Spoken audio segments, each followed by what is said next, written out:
আজ আমরা তিনটি আমলের কথা আপনাদের সঙ্গে শেয়ার করতে চাই, যে আমলগুলো একজন মানুষকে মায়ের গর্ভ থেকে একটা শিশু যখন ভূমিষ্ঠ হয়, নবজাতক শিশুর যখন জন্ম হয়, এই শিশু যেরকম নিষ্পাপ, তার যেরকম কোনো আমলে খারাপ বলতে কিচ্ছু নাই, পুরো প্রোফাইল ক্লিন, পরিষ্কার। এই তিনটি আমল যেগুলোর কথা শেয়ার করতে চাই, নবী আলাইহিস সালাম হাদিসের আলোকে এই আমলগুলোর মাধ্যমে আমাদের বদামলগুলো সবগুলো মাফ হয়ে নবজাতক শিশুর যেরকম প্রোফাইলে কোনো গুনাহ নাই, অপরাধ নাই, এরকম অপরাধ মুক্ত শিশুর মতো নিষ্পাপ হয়ে যাব ইনশাআল্লাহ। আমলগুলোর কথা বলবো।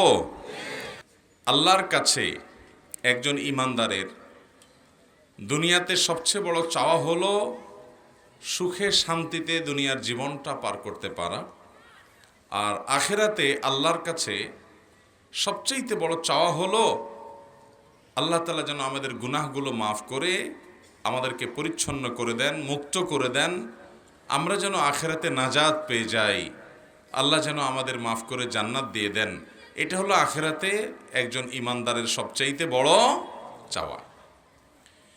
দুনিয়াতে ঈমানদারের সবচেয়ে বড় মুসিবতের বিষয় যেটা তার আখিরাতকে ধ্বংস করতে পারে, তা হলো তার পাপাচার, অপরাধগুলো, গুনাহগুলো। আমরা যে আল্লাহর নাফরমানি করি, আমরা যে আল্লাহর অবাধ্য হই, আল্লাহর নির্দেশগুলোকে লঙ্ঘন করি, আল্লাহর নিষেধাজ্ঞাগুলোকে অমান্য করি, এটার কারণে আমাদের আমল নামায় যে গুনাহ জমা হচ্ছে, আখিরাতে আমাদের সেই গুনাহগুলো হবে আমাদের সবচেয়ে বড় বিপদের কারণ। আল্লাহ রাব্বুল আলামিন আমাদের সবাইকে জীবদ্দশাতেই প্রতিটা পাপ, প্রতিটা অপরাধ, প্রতিটা গুনাহ এটা আল্লাহর কাছ থেকে মাপ পাইয়ে আল্লাহর কাছ থেকে এগুলোকে ক্ষমা করার পর তারপর দুনিয়া থেকে যাওয়ার তৌফিক দান করুন। বাবারা, দুনিয়া থেকে গুনার বোঝা যদি মাথায় নিয়ে যায় আর আখিরাতে আল্লাহ যদি এই পাপ অপরাধগুলোর বিচারের মুখোমুখি করেন, শাস্তি তো পরের কথা, শুধু বিচারের মুখোমুখি যদি করা হয়, শুধু যদি জিজ্ঞাসাবাদের মুখোমুখি করা হয়, কিয়ামতের ভয়াবহতম দিনে পরিস্থিতি কেমন হতে পারে। দুনিয়ার বিভিন্ন মানুষ যখন অপরাধ করে তার যখন বিচার হয়, এমনকি অনেক মানুষ নিরপরাধ থাকা সত্ত্বেও অভিযুক্ত হয়ে তার বিচার হয়, বিচারের কাঠগড়ায় যখন মানুষ দাঁড়ায়, তার বিচারে কি হবে, তিনি কি খালাস পাবেন না শাস্তি হবে, সেটা পরের বিষয়। কিন্তু একজন মানুষ যখন গ্রেপ্তার হয়, একজন মানুষ যখন আসামি হয়ে হাতকড়া পরে, ডান্ডাবেড়ি পরিয়ে, বাবা নানাভাবে তাকে যখন আদালতে উপস্থাপন করা হয় এবং বিচারের ট্রায়াল চলে, কত বড় হ্যাসেল হয়, কত বড় পেরেশানি হয়, কত বড় কষ্ট হয়, কত বড় আযাব হয়। ভাইরা আমার, দুনিয়ার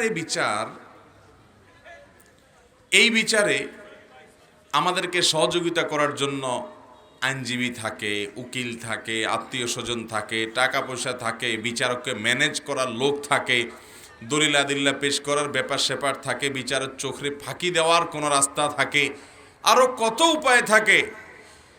এরপরও যদি কেউ মামলা মোকদ্দমার প্যাচে পড়ে যায়, গ্রেপ্তার হয়ে যায়, বিচারের মুখোমুখি হয়, তাহলে তার পেরেশানির কোনো শেষ থাকে?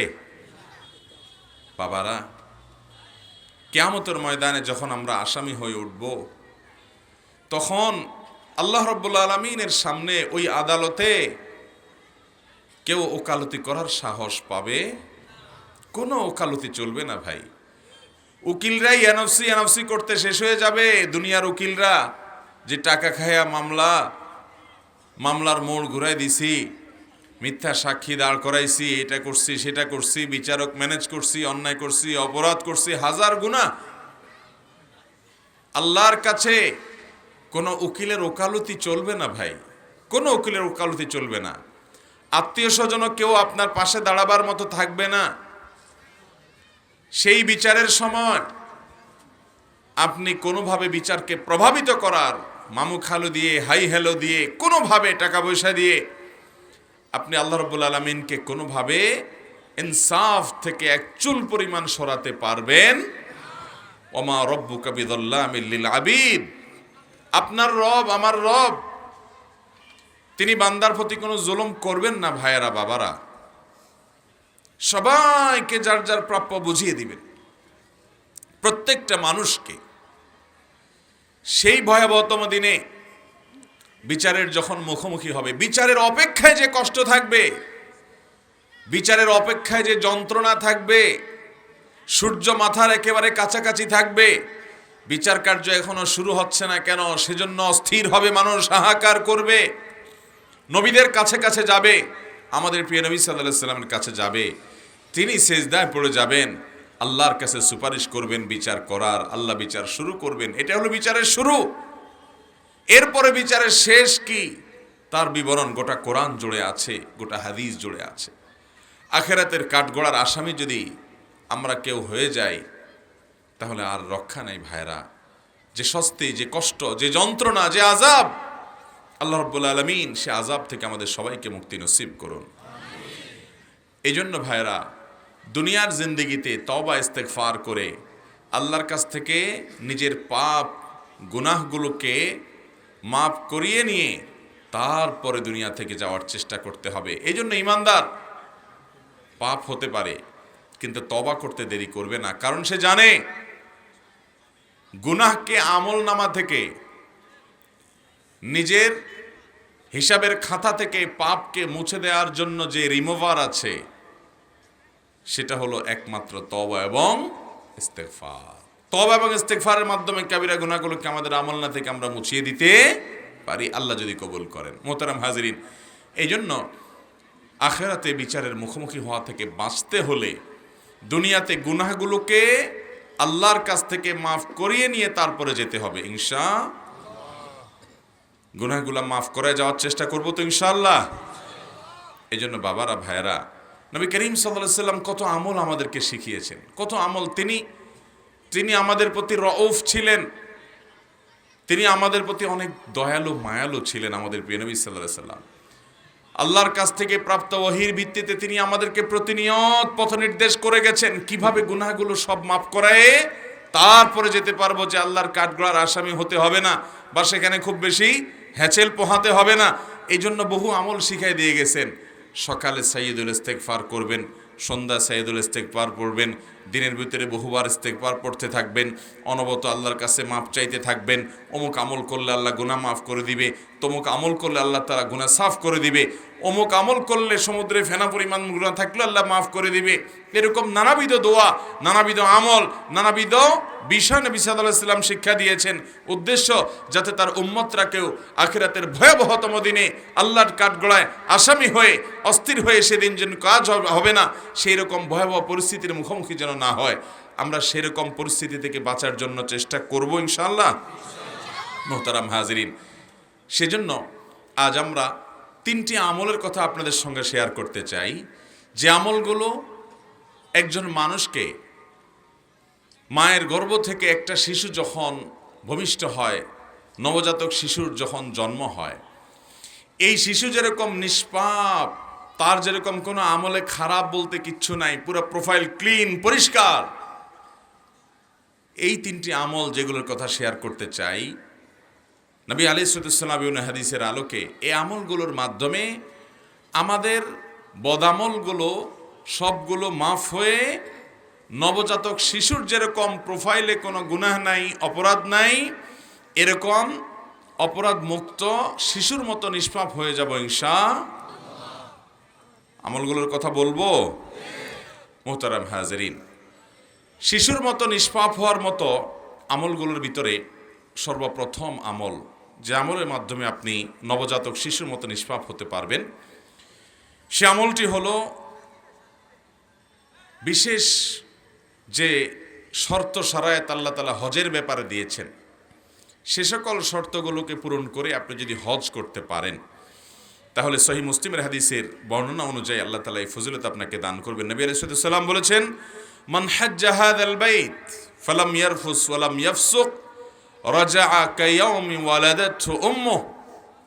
যদি কেউ বাইতুল্লাহর হজ করে এবং বাইতুল্লাহর হজ করে হজ করতে গিয়ে কোনো প্রকার নারী গঠিত গুনাহ করে না, স্ত্রী সহবাস করে না, যৌনতা সংশ্লিষ্ট কোনো অপরাধে জড়ায় না, নিজেকে হেফাজত করে কন্ট্রোল করে এবং অন্য কোনো পাপ অপরাধ করে না হজের পুরো সময় জুড়ে, পুরো সফর জুড়ে, পুরো মৌসুম জুড়ে।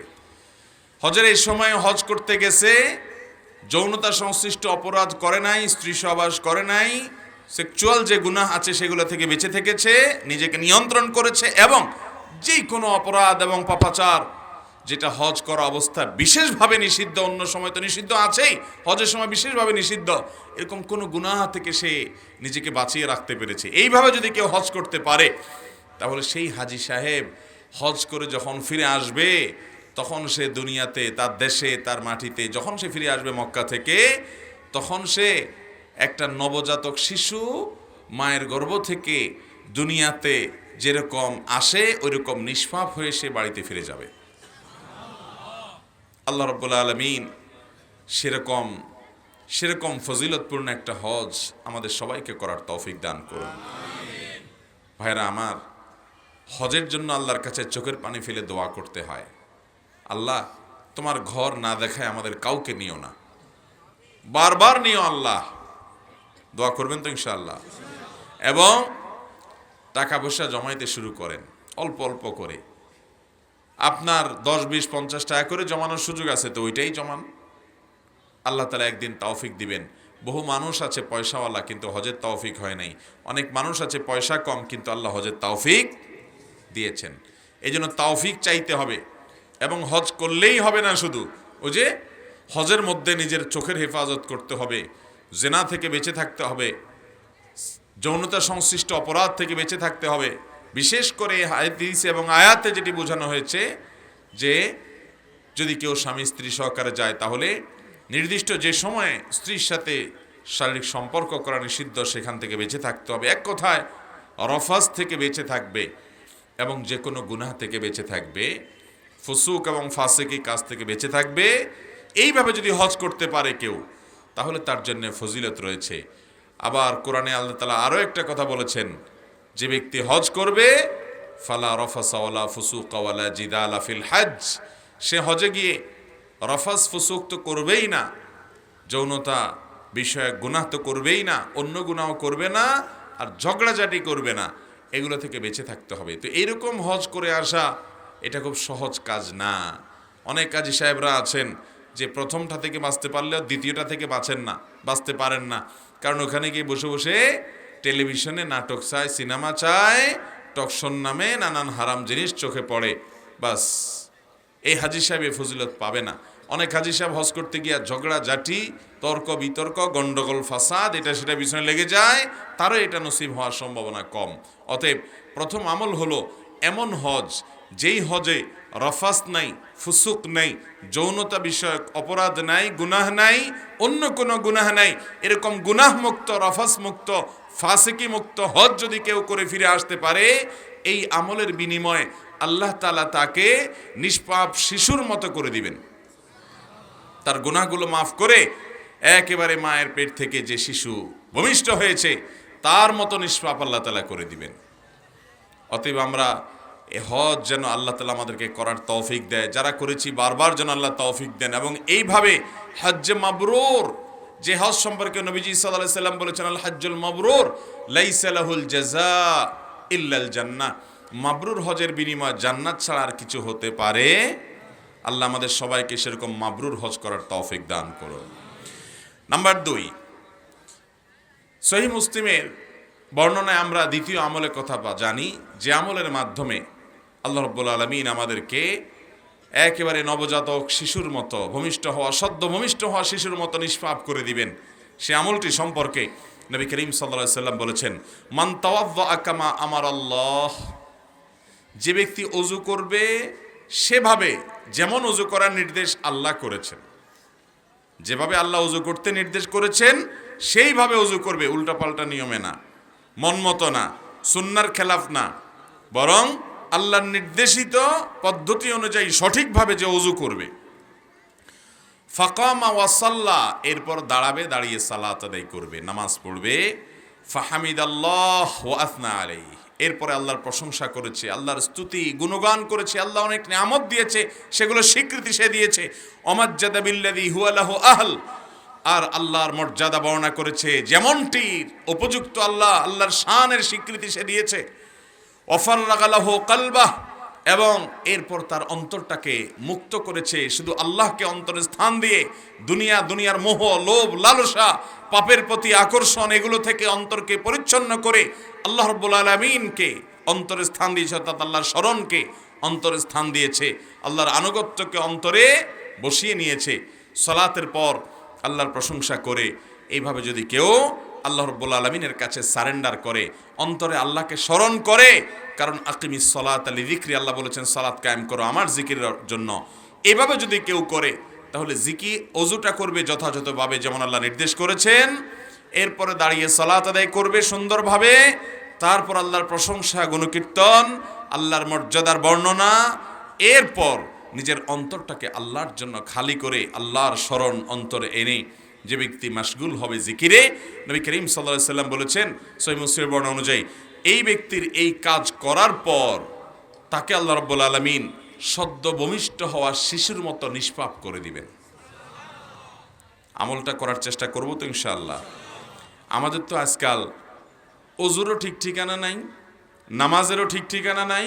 কোন রকম নামাজটা যদি পড়তে পারি, সালামটা ফিরানো শেষ, মোবাইলের মুনাজাত শুরু, ঠিক না বেঠিক? সালাম ফিরানো শেষ, দুনিয়ার নানা ধান্দার ভিতরে চলে যাই, অথচ নামাজের পরে দোয়া জিকির আছে, আল্লাহর জিকির আছে, এগুলো পড়তে হয়, তাসবিহগুলো পড়তে হয়, দোয়াগুলো পড়তে হয় স্মরণের জন্য, কারণ নামাজের উদ্দেশ্যই হলো আল্লাহর স্মরণ, আর আমাদের নামাজের মধ্যে আল্লাহ ছাড়া আর সব কিছু স্মরণ হয়, ঠিক না বেঠিক? অতএব নামাজটাকে সুন্দর করার চেষ্টা করব তো ইনশাআল্লাহ। এ হাদিসে আপনি লক্ষ্য রাখবেন, ওযুর ব্যাপারে নবী সাল্লাল্লাহু আলাইহি সাল্লাম বলেছেন, যে ব্যক্তি আল্লাহ যেভাবে নির্দেশ করেছেন সেভাবে ওযু করে, খেয়াল করেন, তাহলে ওযুর মধ্যে বোঝা গেছে কি আছে? ভেজাল। ওযু নিয়ে খুব একটা আলোচনা হয় না, আমরা নামাজ নিয়ে অনেক কথা কম বেশি শুনি, কিন্তু ওযু নিয়ে কথা শুনি না, যে ওযুর মধ্যে আবার ভেজাল কি। আমরা মনে করি হাত ধুইলাম, মুখ ধুইলাম, কুলি করলাম, নাকে পানি দিলাম, মাথা মাসে করলাম, পাও দিলাম, ওযু হয়ে গেল, ঠিক আছে। তো এখানে আবার ঝামেলার জায়গাটা কোথায়? মোটা দাগে একটা কথা বলে রাখি, নবী করিম সাল্লাল্লাহু আলাইহি সাল্লাম আমাদেরকে ওযুর যত ফজিলত শুনাইছেন, ওযুর যত কি শুনাইছেন? ফজিলত, যে ওযুর লাভ, মর্যাদা শুনাইছেন, তার সবগুলো হাদিসেই আমরা একটা শব্দ দেখি, সেটা হলো ইসবাগুল ওযু। নবী করিম সাল্লাল্লাহু আলাইহি সাল্লাম বলেছেন, আসবিগুল ওযু আয় আকমিলু, তোমরা ওযুকে পরিপূর্ণভাবে করো, সুন্দরভাবে করো, ঠিকঠাকভাবে করো। ওযুর ইসবাগ করতে বলা হয়েছে, অর্থাৎ ওযুকে ভালোভাবে করতে বলা হয়েছে। এখন আমি যদি ওযু আবার ভালোভাবে ছাড়া মন্দভাবে কিভাবে করে, এটা যদি বিবরণ দিতে যাই লম্বা সময় চলে যাবে। আমি যদি একটা ছোট্ট উপমা দেই, ওযুতে যে পরিমাণ পানি অপচয়, আমরা টেপে যখন ওযু করি যে পরিমাণ পানি অপচয় করি, শুধু এটার হিসাব দিলেই কিয়ামতের ময়দানে যদি এটা হিসাব দেওয়া লাগে, তাহলে আর কিছু লাগবে না ধরা খাওয়ার জন্য। টেপ ছেড়ে যে পরিমাণ পানি ব্যবহার করেন ওযুতে, বড় একটা বালতি রেখে ধরে দেখেন তো কি পরিমাণ পানি হয়। বিশাল এক বালতি দেখা যাবে চলে গেছে একবার ওযু করতে গিয়ে। এই গত উমরার সফরে মদিনাতে একটা মিউজিয়ামে যাওয়ার সুযোগ আমার হয়েছে। সেখানে নবী করিম সাল্লাল্লাহু আলাইহি সাল্লাম যে পাত্রে ওযু করতেন, যে পাত্র দিয়ে গোসল করতেন, ওই রকম পাত্র, হুবহু ওই পাত্র না, ওই পাত্রটা সে যুগের সে পাত্রের সাইজ কি ছিল ওইটা জাদুঘরে রাখা আছে। আমি মোবাইলে ছবিও তুলে নিয়ে আসছি এবং দেখে আমি চিন্তা করলাম, সুবহানাল্লাহ, এরকম একটা পাত্র দিয়ে যদি আজকাল আমাদের কাউকে ওযু করতে দেয়া হয়, বলবে আমার সাথে কি ইয়ার কি করতেছেন, এটা দিয়ে কেমনে ওযু করব? অথচ এতটুকু পানি দিয়ে তার ওযু হয়ে যেত। মোহতারাম হাজিরিন, ওযুর ভুল নিয়ে আমরা ভিন্ন একদিন আলোচনা করব, কিন্তু এই হাদিসের ভাষ্য খেয়াল করেন, মান তাওয়াদ্দা কামা আমারাহুল্লাহ কামা আমারাল্লাহ, আল্লাহ তাআলা যেভাবে নির্দেশ করেছেন সেভাবে যে ওযু করে, তাহলে ওযুতে অনেক উল্টাপাল্টা আমাদের হয়। ওযুতে মেসওয়াক করতে হয়, ওযুর একটা গুরুত্বপূর্ণ আমল হলো ওযুতে কি করতে হয়? মেসওয়াক করতে হয়, এটা ওযুর একটা গুরুত্বপূর্ণ সুন্নাহ। যাদের পকেটে মেসওয়াক আছে একটু বাইর করে দেখান তো দেখি, বাইর করেন দেখি। যারা মুসলমান মায়ের পুত বাপের পুত আছেন, মাশাআল্লাহ, এক বাপের পুত পাওয়া গেছে। হ্যাঁ, আর বাকি সব কি মায়ের পুত নাকি? কিরে ভাই, মাশাআল্লাহ, আরেকজন পাওয়া গেছে। আর আসেনির ভাই মেসওয়াক না কলম? এটা মেসওয়াক নি, ঠিক আছে। আরেকজন আছে, আরো একজন আছে, খুব অল্প কয়েকজন মানুষ আছেন। বাকিদের কি অবস্থা? আপনারা উজু করেন না? উজু করেননি না? বিনা উজুতে নামাজ পড়েন? তাহলে মেসওয়াক নাই কেন? মুসলমানের পকেটে মেসওয়াক থাকতে হবে কি হবে না? ভাইরা আমার বাসায় সবসময় মেসওয়াক ফ্রিজে রাখা থাকে বাচ্চাদের জন্য, যে কোনো অবস্থাতে মেসওয়াক যাতে মিস না হয় সব সময়। আল্লাহ রাব্বুল আলামিন সুন্দরভাবে, তাহলে মেসওয়াক কেন থাকতে হবে? কারণ উজু করতে হবে। আল্লাহ তাআলা আমাদেরকে সুন্দরভাবে উজু করার তৌফিক দান করুন। তাহলে দ্বিতীয় যে আমলটা, আল্লাহ রাব্বুল আলামিন যে আমলের বিনিময়ে আমাদেরকে সদ্য ভূমিষ্ঠ হওয়া শিশুর মতো নিষ্পাপ করে দিবেন, সমস্ত গুনাহ মাফ করে, সে আমলটা হলো উত্তম রূপে ওযু হবে, এরপর দাঁড়িয়ে নামাজ হবে, আল্লাহর প্রশংসা গুণকীর্তন হবে, আল্লাহর মর্যাদার বর্ণনা হবে, স্বীকারোক্তি দেওয়া হবে। এরপর আল্লাহর জন্য অন্তরটাকে ফারেক করবেন, অন্তরে দুনিয়া সব বের করে দিয়ে শুধু আল্লাহর স্মরণ, আল্লাহর জিকির অন্তরে রাখবেন। ভাইরা আমার, আজকে স্মার্টফোন, এই মোবাইল ফোন আমাদেরকে আল্লাহর জিকির থেকে গাফেল করে দিয়েছে। আমাদের এখন আল্লাহর কথা মনে আসে না, আল্লাহর কথা জিকির করার, স্মরণ করার টাইমও নাই। কারণ অবসর সময়গুলো সব মোবাইলে নিয়ে গেছে। এমনকি টয়লেটে ঢুকে বসে থাকি, তখন আল্লাহর জিকিরও মুখে করা যায় না, ওই টাইমটাও শয়তান দখল করে ফেলছে মোবাইল দিয়া। ঠিক না ভাই? ঠিক। তাহলে উত্তম রূপে ওযু, এটা অনেক ফজিলতপূর্ণ আমল। এরপর এইভাবে আপনি সালাত আদায় করে আল্লাহর প্রশংসা ইত্যাদি করলে ইনশাআল্লাহ আমলের মাধ্যমেও সদ্য ভূমিষ্ঠ হওয়া শিশুর মতো নিষ্পাপ হওয়া যাবে ইনশাআল্লাহ। নাম্বার 3, মুসনাদে আহমদে বর্ণিত হয়েছে, নবী করিম সাল্লাল্লাহু আলাইহি সাল্লাম বলেছেন, আল্লাহ রাব্বুল আলামিন হাদিসে কুদসিতে বলেন, ইযা বতালাইতু আবদাম মিন ইবাদি মুমিনান, আমি যখন আমার কোন ঈমানদার বান্দাকে পরীক্ষায় ফেলাই, বিপদে ফেলাই, আল্লাহ বলছেন আমি যখন আমার কোন ঈমানদার বান্দাকে বিপদে ফেলি, সেই বিপদে পড়ার পর হাহুতাশ, অস্থির, গালমন্দ, ভাঙচুর এসব না করে বিপদে পড়েছে, সে এরপরে কি করে? ফাহামিদানি, সে আমার প্রশংসা করে। ওয়াসবার আলা মা আবতালাইত,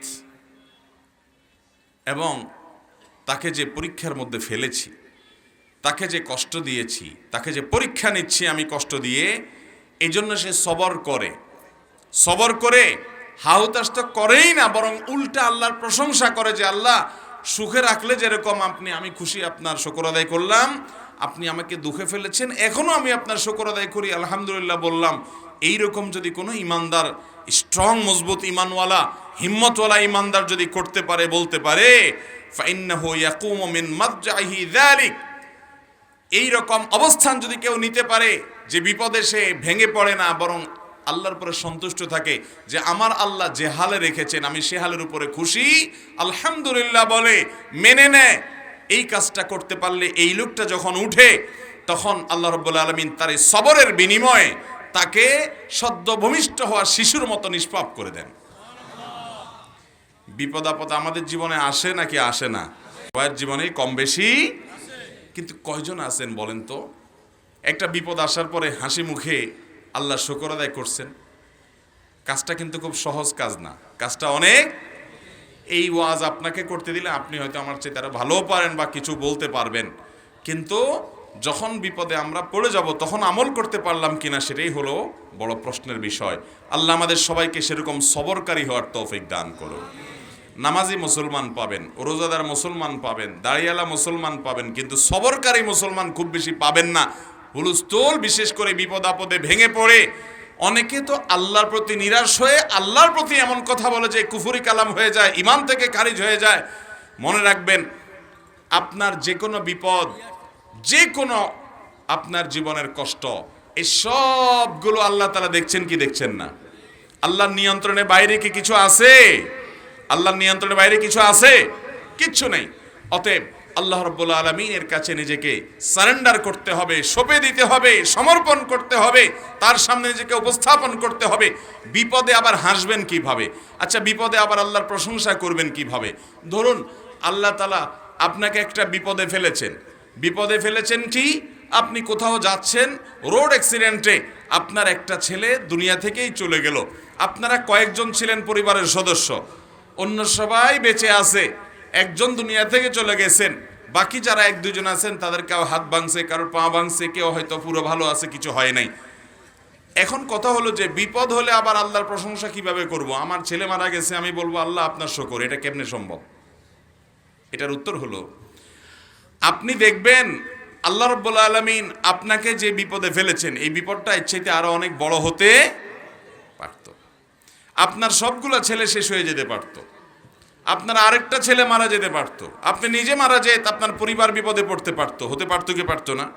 তো আল্লাহ রাব্বুল আলামিন আপনার জন্য যেটুকু নেয়ামত রেখেছেন ওইটুকুর দিকে তাকে ইমানদার যখন আলহামদুলিল্লাহ বলবে, ওই বিপদে সবরের বিনিময়ে আল্লাহ তাআলা তাকে নবজাতক সদ্য ভূমিষ্ঠ হওয়া শিশুর মতো নিষ্পাপ করে দিবেন, জান্নাত দান করবেন ইনশাআল্লাহ। বিপদে সবর করা সহজ কাজ নয়, এ বিষয়ে ওয়াজ করা সহজ। আল্লাহ আমাকে সবরকারী হওয়ার তৌফিক দান করুন, আপনাদেরকেও দান করুন। মোহতারাম হাজরিন, as-sabru জাযাউহু আল জান্নাহ, সবরের বিনিময়টাই হলো জান্নাত। আল্লাহ কোরআনে বলেছেন, ইন্নামা ইউওয়াফাস সাবিরুন আজরাহুম বিগাইরি হিসাব। যারা ধৈর্যশীল হবে, নিজেকে নিয়ন্ত্রণ করতে পারবে, এদের বিনিময়ে আল্লাহ তাআলা কোনো যোগ বিয়োগ করে দিবেন না। আল্লাহর কাছ থেকে যোগ বিয়োগ করে পায়ে জান্নাত পাওয়া বড় কঠিন। বিনা হিসাবে যদি জান্নাতে চান, বিনা হিসাবে যদি আল্লাহর কাছ থেকে সওয়াব পেতে চান, তাহলে আপনার জীবনের প্রতিটি পদক্ষেপে যত কঠিন সময় আসুক, পাহাড়ের মতো অটল হয়ে থেকে আপনাকে সবর করতে হবে, ধৈর্য ধারণ করতে হবে, নিজেকে নিয়ন্ত্রণ করতে হবে। মাথা গরম করে অঘটন ঘটানো যাবে না, গালিগালাজ করা যাবে না, নিজেকে শেষ করা যাবে না, কুফরি কালাম করা যাবে না, আল্লাহর প্রতি অনাস্থা প্রকাশ করা যাবে না, নিরাশ হওয়া যাবে না। সবর এখতিয়ার করতে হবে। আস-সবরু জামিল, সবর অনেক সুন্দর জিনিস। আল্লাহ আমাদের সবাইকে সে সবরের দৌলত দান করুন। বিপদে সবর করব তো ইনশাআল্লাহ। ভাইরা আমার একটা বিপদ হয়েছে। এই বিপদটা আমার জীবনে নেয়ামত হতে পারে কি পারে না? পারে কি পারে না? এরকম বহু ঘটনা আমাদের সামনে আসে না নাই? অনেক বিপদ আছে, আমরা দেখি বিপদ, অথচ এটা উপর দিয়ে দেখতে বিপদ হলে কি হবে, এর পিছনে নেয়ামত আছে। আমরা যদি সবর করে বলতে পারি, আল্লাহ আমি নিজের জন্য চাইছিলাম এই চাকরিটা হোক, কিন্তু আপনি দিলেন না, আমি বুঝলাম আমার ফয়সালা আপনার পক্ষ থেকে, আমি নিজের জন্য এটারে ভালো মনে করছি, আপনি আমার জন্য ভালো মনে করেন নাই। মনে রাখবেন, আপনি নিজের জন্য যেটাকে ভালো মনে করছেন, আপনার রব তিনি যেটা নির্বাচন করবেন আপনার জন্য, সেটা আপনার মনে করার চাইতে আরো বেশি ভালো হবে। বুঝে আসুক আর না আসুক। একটা ঘটনা আমি এবছর চুনতি মাহফিলে বলেছিলাম, এর আগে বিভিন্ন জায়গা হয়তো বলেছি। মক্কায় একবার আমার এক পরিচিত ভাই, ওনার জীবনে একটা বড় বিপদ আসলো। বিপদ কি? বিপদ হলো, ভদ্রলোক হোটেলের ব্যবসা করে, আবাসিক হোটেলের ব্যবসা করে, আমার পরিচিত। আমি সৌদি আরবে থাকাকালীন সময় মক্কা আসলে ওনার হোটেলে অনেক সময় থাকতাম। তো সে ভাই, উনি হঠাৎ করে দেখি মন টন খারাপ। কিরে ভাই মন খারাপ কেন? বলে হুজুর মন খারাপ, দেশে চলে যাব। অনেক বছর ছিলাম সৌদি আরব মক্কা শরীফে, আল্লাহর ঘরের পাশে হাজিদের খেদমত করছি বহুত, কিন্তু এখন চলে যেতে হবে দেশে। কেন, কি সমস্যাটা কি? বলে ভাই একটা হোটেল, আমি এই যে হোটেলটা আমি থাকি, আপনি জানেন এই হোটেলটা আমি মালিকের কাছ থেকে সারা বছরের জন্য ভাড়া নিয়ে নেই। সম্ভবত 1 মিলিয়ন রিয়ালের কথা তিনি বলেছেন, যে 1 মিলিয়ন রিয়াল দিয়ে এটা আমি সারা বছরের জন্য ভাড়া নিয়ে নেই। এরপরে 12 মাস আমি হাজিদেরকে রাখি, এখান থেকে প্রফিট করি, আমার সংসার চলে। আলহামদুলিল্লাহ, আল্লাহ আমাকে সুখে শান্তি রাখছে। এখন হঠাৎ করে আমারই আরেক বাংলাদেশি ভাই, সে হিংসা করে হোক আর যাই হোক, আমার যে মালিক এই হোটেলের কফিল, তার কাছে যায় ফুসলায় ফাসলায় বলতেছে, এই বিল্ডিং তুমি তারে 1 মিলিয়ন দিছো, আমি 12 লাখ দেব। সে 10 লাখ দেয়, আমি 12 লাখ রিয়াল দেব, আমার দিয়ে দাও। তো সৌদি বেচারা 2 লাখ রিয়াল বেশি পাইছে, বলে ঠিক আছে সামনের বছর তোমার আর বিল্ডিং দেবো না, আমি আরেকজনটা দিয়ে দিয়েছি অলরেডি 12 লাখে, এই বছর শেষ করি, তোমার শেষ। বেচারা বলে একই হোটেল, অনেক দিন পর্যন্ত এই হোটেলে ছিলাম, এখন এটা আমার হাতছাড়া হয়ে গেল। যেই লোক 12 লাখ দিয়ে নিয়েছে সে ব্যবসা করা কঠিন হবে, কারণ ব্যবসায় আগের মতো নাই। 10 লাখ উঠাইতে আমার কষ্ট হয়, সে কেমনি 12 লাখ করবে? তাও হিংসা করে করছে। এই যে আমার পেটে লাথিটা মারলো, হোটেলটা হাতছাড়া হয়ে গেল, এত বছর একটা হোটেলে ছিলাম, এখন হোটেলটা ছেড়ে দিতে হলো। এই জন্য হুজুর মনের দুঃখে চলে যাবো, আর দেশে থাকবো না। উনি দেশে চলে আসছে, শেষ পর্যন্ত একসাথে চলে আসছে। ঠিক আছে, সে আর হোটেলে ব্যবসা মক্কা করবে না। মনের দুঃখে এত বড় একটা আঘাত, এত বছরের উপার্জনের জিনিসটা তার মুখ থেকে ছিনায় নিয়ে গেছে। আমারও খুব খারাপ লাগলো, দোয়া করলাম আল্লাহ আপনাকে সবরের তৌফিক দান করুক। দেখেন সবরে কি হয়। এই ভদ্রলোক দেশে চলে আসছে, আসার কিছুদিন পরেই শুরু হয়ে গেল করোনা। কি শুরু হয়েছে? এবার হোটেলের কি হয়েছে? আর সৌদি আরবে বাসা ভাড়া, হোটেল ভাড়া এগুলো অগ্রিম দিতে হয়। আগে টাকা অগ্রিম সব দিয়ে দিবেন, এরপরে আপনি ভাড়া পাবেন। তো টাকা তো সব সৌদি মালিকরে দিয়ে দিছে 12 লক্ষ রিয়াল। টাকা দেওয়ার কিছুদিন পরেই শুরু হয়ে গেছে কি? এবং করোনা লাস্টিং করছে কত বছর? 2-2.5 বছর। এই 2-2.5 বছর মক্কা বন্ধ, উমরা বন্ধ, হজ হায় হায়। তাহলে বেচারার হোটেলও 2 পয়সাও ইনকাম। এবার আমি ওই ভাইকে বললাম, ওনার নাম টিপু ভাই, বললাম টিপু ভাই, আল্লাহ যে আপনার এত বড় এহসান আপনার উপরে করলো, আর ও আপনারে খুঁটি দিতে চাইছে, খুঁটা দিতে চাইছে, গর্ত করছে, গর্তে অরে ফেলাইছে।